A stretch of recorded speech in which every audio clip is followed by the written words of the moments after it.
to Brilliant Biology. Today we're diving into topic 5b4, the effect of biotic factors. By the end of this video, you should learn about the different effects of different biotic factors, including predation, finding a mate, and parasitism and disease. Now this topic is very intuitive, but we just have to formalize our thoughts and the vocabulary around it. Let's begin with a quick overview. Last time we looked at abiotic factors, which are the non-living elements of a habitat that affect the chance of survival. So for example, sunlight, temperature, and this time we're going to be looking at biotic factors. So these are the living elements of a habitat that affect the chance of survival.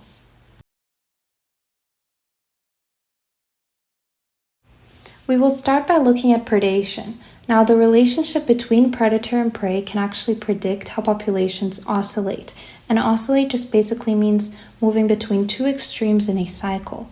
Now, for an example, we're going to use a population of wolves, which is represented by the blue line, and a population of rabbits, which is represented by the yellow line.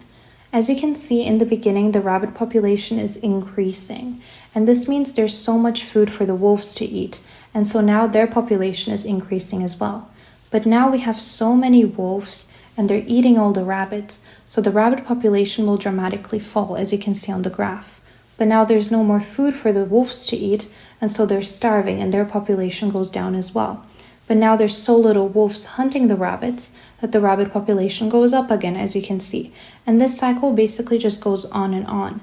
You just have to keep in mind that a real ecosystem is much more complex and other factors can influence these oscillations, not just predations. Now we're going to be looking at finding a mate. Obviously, this is the most important part of reproduction unless the organism is asexual, which means it reproduces by itself. And for an organism to become permanent in a habitat, there has to be an abundance of male and female so that the reproduction is facilitated and that organism can continue to live in that habitat for generations. Let's quickly look at a useful term. We have to know what is meant by territory, which is defined as an area held and defended by an animal, or it could also be a group of animals, against other organisms, which can be of the same or different species. Now, territorial behavior is actually very helpful because they have an area that they protect against others, and so it's very easy to find mates and to raise their youngs with those resources. Finally, let's look at parasitism and disease. Obviously, diseased animals can't hunt and they're also way more likely to be caught. And so this is a huge disadvantage to their survival. The disease could also just kill the animal directly. Now, you also have to know that diseases spread most easily when there's a high population density, which basically means a high number of organisms from the same species in a small area.